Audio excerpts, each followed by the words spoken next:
Okay, we're here today to look at this 1/5 scale RC. It is an FS Racing 1/5 carbon Hummer is what they're calling it.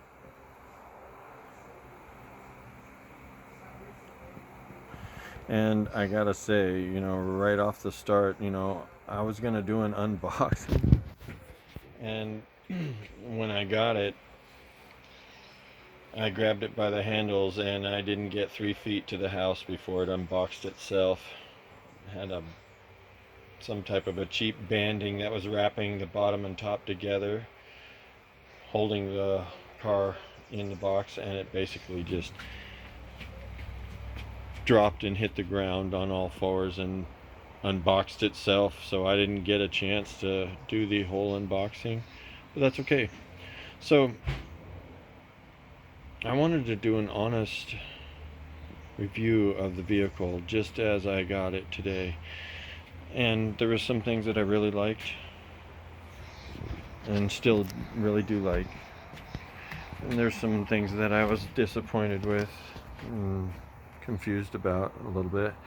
But all in all, I think that and I am really happy with the vehicle. I haven't even got a chance to go drive it yet. It's still charging. It's got a pretty basic USB charger for the onboard 6-volt pack,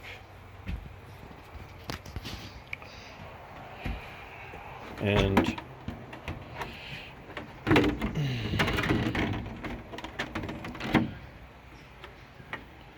the shell is all right.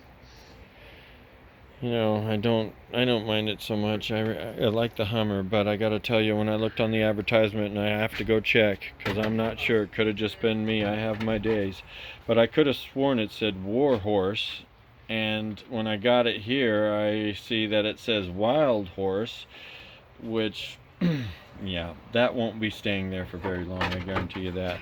The Warhorse would have stayed. Wild Horse, nah, probably not.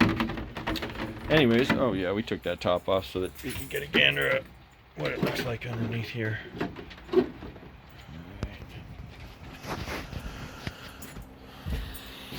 Alright, so it's pretty beefy. Everything looks real good. Real beefy. Sway bars and the shocks are beefy and they're adjustable, which is great. Like that. Love that big old gas tank right there. And I thought these were solid. I was a little bit disappointed to see they're just hollow and they're just screwed onto some plastic jinkiness. So we're going to have to be careful about that. You can already see that it's not put together. It's a little bit off on this side right there. And the whole radio setup that they put in the bag that they provided with the stuff was,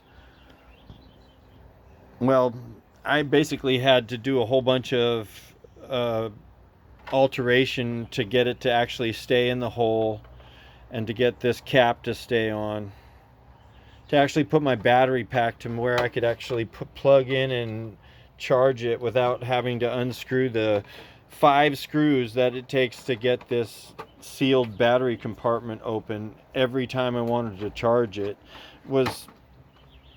It was frustrating, to say the least. And when my buddy got one the day before from a different company, and I seen the quality that they put in, and they actually thought ahead for all of these things, I was kind of disappointed to see my setup. But at the same time, he presented the idea that I can switch out batteries quicker than he can, and he doesn't have that ability as far as we know. I don't know, we'll have to look into that too. Anyways,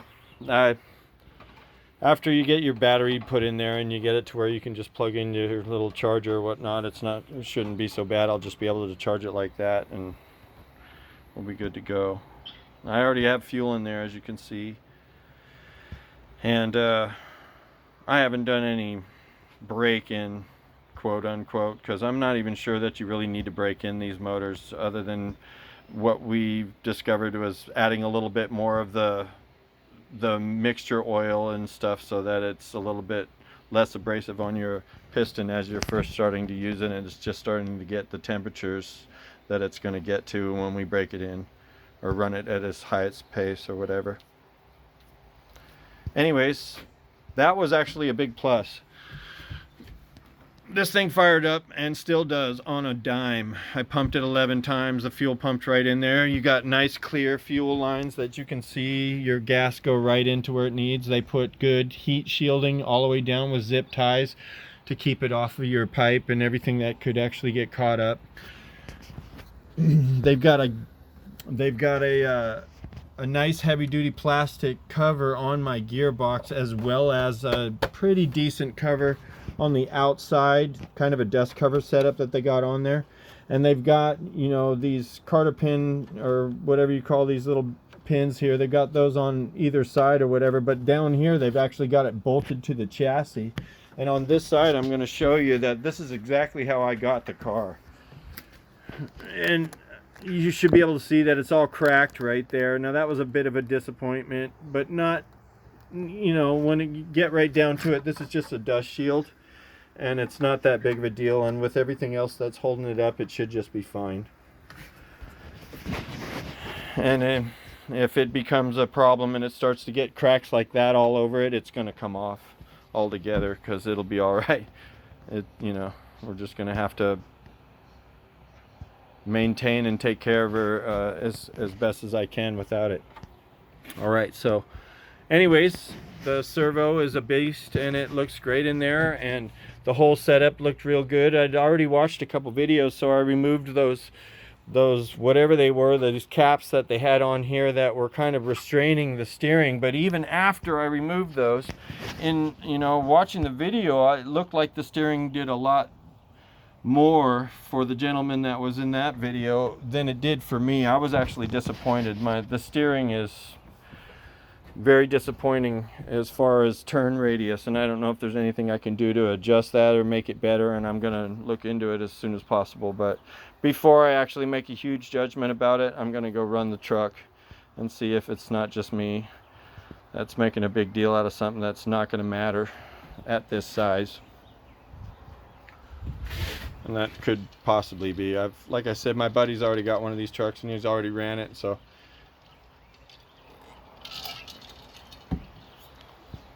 I love the tires. They got their bead locked. They're beautiful. The tires are one of my favorite parts of the car. I think that's part of the reason why I ordered this truck. That and the size of the gas tank. It's going to give me more running time than the average Joe.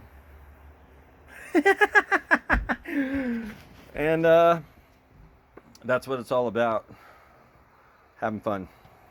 All right, so what we got was the GT2 Evo. I don't know if you can see that. It's a basic 2.4 gigahertz transmitter.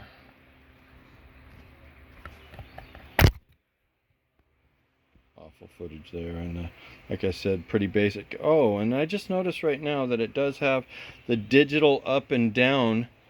OMG. I didn't notice that, did you? Well, I'll go over here and show my brother. It has digital up and down on the trim, the throttle trim, and the steering. Well, you know, digital touchpad deals. Beep, beep, beep. That's pretty cool. Might be able to turn it up more. Get the steering out of it. Oh, man. Oh, thank you, Sonny. Yeah, you're right, man. I'm going to have to pump that up and see if that works. So like I said, I haven't even got a chance to go run it yet. So a lot of this stuff I don't know about, and I'm going to find out once after I run it. Okay, what else could I tell you that might help you? Well, if you don't know and you haven't watched the other video, when you get your truck, there's going to be these Phillips screwdriver or screw on with a plastic cap that screws right over the top of this deal right here. And it literally is so fat on top that it obstructs your steering. oh, I'd say half an inch more than what it does once you take that off. And as far as I can see, and as the gentleman actually pointed out in his video, that it doesn't really do anything. It's just there. It might have been there for something else when they were going to manufacture this vehicle, and they have a different style. Somebody else might use this, but they don't. So they put a cap on it, but the cap is no good. You want to take that off. It's not going to hurt it. Oh, the safety feature does work, but for some reason, if you turn the car on and you don't have the transmitter on, and the car won't automatically go into safety mode. You have to turn the transmitter on and connect it with the car, and then turn the transmitter off, and then it goes into safety mode as a, you know, as a safety feature once it's connected. That's new to me. I've never seen anything like that, but it does work. It's a little bit slow, and it, you know, I'll show you here real quick. We'll just go ahead and, I think she's been charging for quite a bit, and we're gonna have to go ahead and fire her up here. See if I can go ahead and do this with one hand. I'm sure I can. So like I said, I'm the one that set it up to where I could make it to where I could connect it and charge it right here without having to open that battery box. There is an entry point, but it's not a very good one. I can see right now I'm going to have to redo that part right there because I screwed it down and there's a wire exposed. But okay, so we've got that plugged in, and I'm going to turn the transmitter on. I made it to where this thing's kind of hard to get into, and it doesn't stay up, which is frustrating. I'll turn that transmitter on, and we're going to turn this guy on. It's right down here.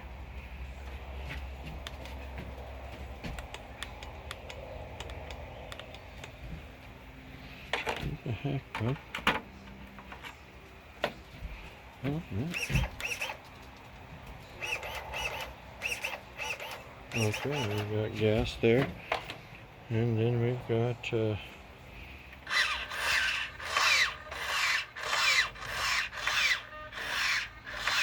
it's struggling.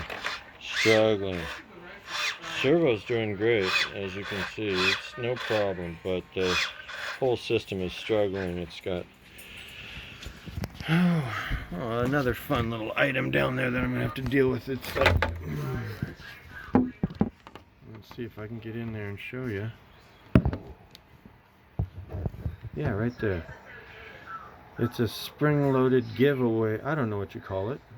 It's just a spring-loaded release. It makes it to where that your steering doesn't lock up and snap apart, I guess. Basically, it makes it so it has some give and whatnot, but you can tighten that up, and we're going to tighten that up and see if it helps out. I hope it does, because right now, like I said, my steering is very disappointing.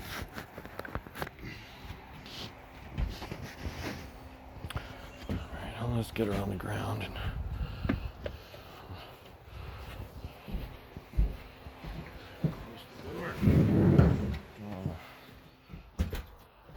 Scary old man. Alright. Now. Alright.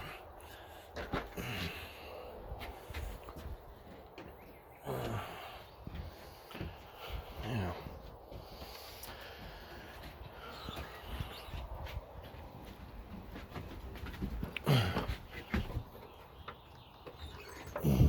Oh, we've got that thing turned on, huh?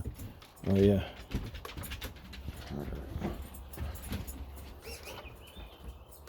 Okay.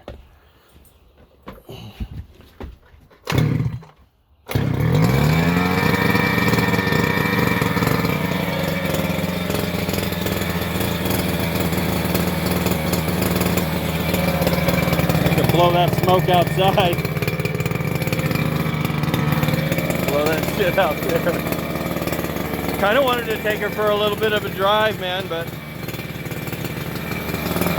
gonna have to do that in a little bit. But anyways, sounds good. Fire's right up. You can tell she's smoking like a big dog. I didn't put premium in mine. I put lawnmower mix. That's good though. They say you're supposed to do that in the first couple of runs. I don't know. Apparently it helps out lubrication or something. Ah, gonna lose your pin.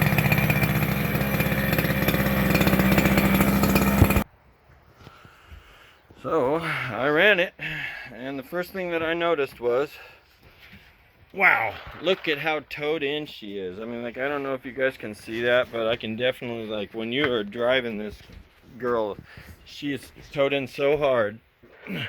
So we're gonna have to fix that. I think they did that because she's two-wheel drive right now, and they're trying to compensate for that. So when you go fast, it keeps you going straight, because that's what towing in does.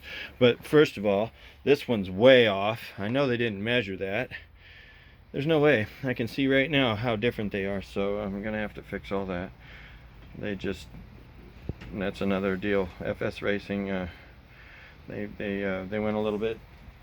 Somebody, obviously that's not something they're paying attention to at the factory. They just throw it together, and the rest of that is up to us, which is fine. I'm good with that.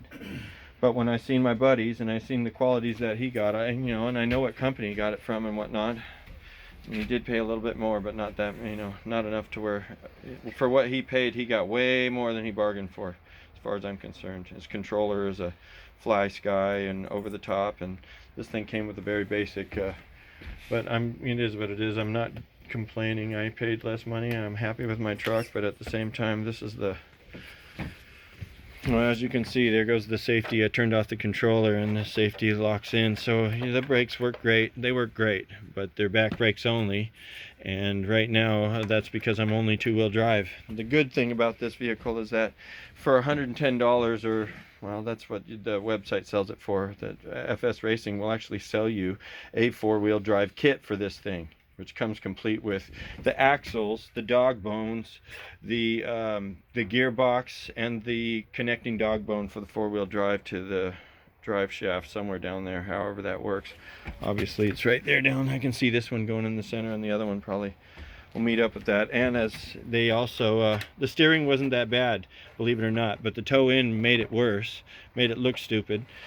They've got another box here for a second servo so that you can have even stronger steering. So I bet you, like by the time I have four-wheel drive, we'll probably have one of those second servos too. It just depends. But I definitely want to do any upgrade that you can for this vehicle, because it's I already like the way it drives. It's not too loud. I love my buddy's truck, but damn, that thing is loud. It's the loudest thing I've ever heard in my life. The last time I heard a vehicle that loud, it was a motorcycle, and it basically was like, geez, that thing is, woo. I'm embarrassed to actually go RCing with him, and now anywhere. We can't go in the backyard anymore. They're gonna think we're over here doing drugs and mowing the yard at different hours of the day, and it's not gonna work out. Well, and I just, there wasn't much to review that came with it. I mean, if I went and got what my buddy got with that vehicle versus what we got,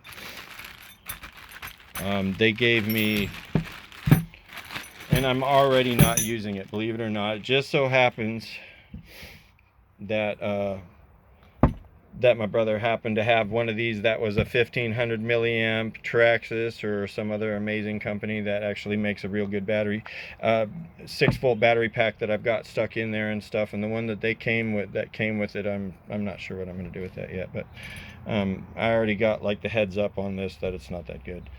And then it came with, the little tools, which, basically you gotta like wiggle it on there and like scrape your bolt in half to get that thing on there and stuff. My buddy, he came with a nice 3D printed plastic, well, it's like harder than plastic, 3D printed little handheld dealy bob that works amazing.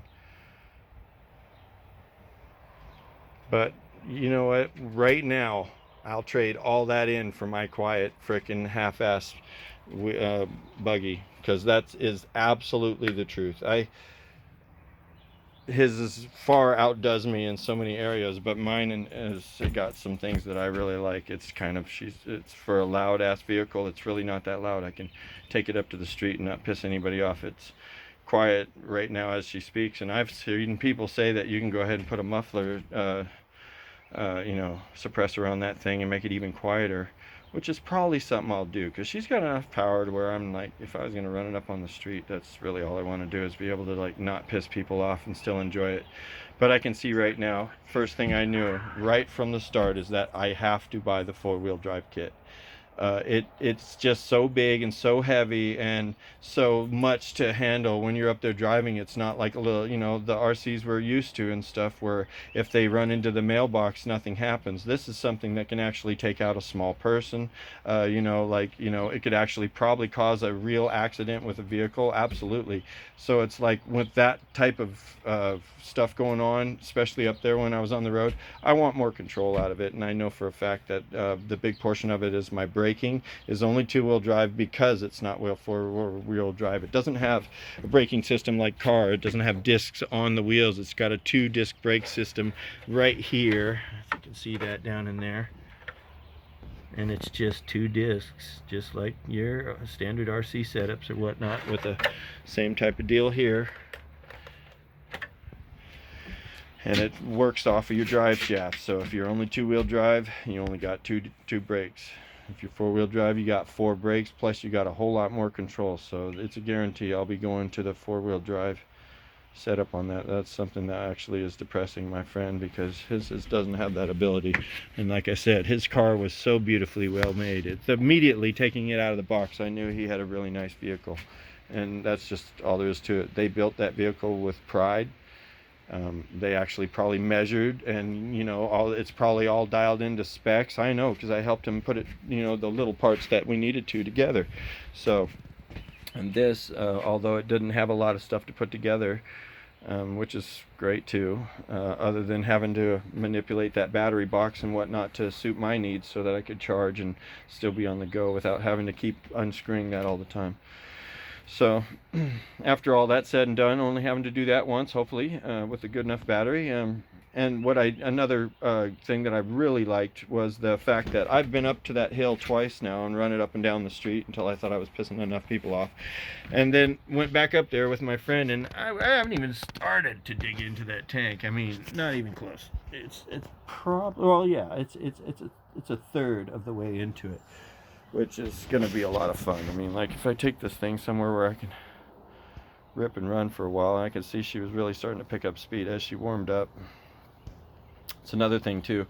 I know I'm going to be able to tune it in to where it's just it's actually pretty nice as far as the fuel governing and the graduation into a speed, instead of just having to go 50, 60 miles an hour RPM wise before your clutch initiates, and then your wheels just kick out rocks into your face. This has a little bit better on that, it seemed, than my friends. I haven't really driven my friends, so I'm not sure, but from what I've seen, he's got to give it a lot of gas. It sounds like it's got to go about half throttle before it kicks in, man, because it's so damn loud. But I could be wrong. He's probably just barely even touching it. So that's the truth.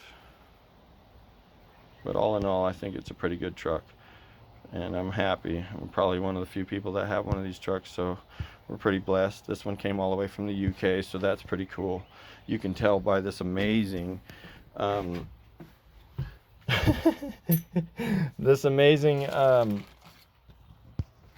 user's manual.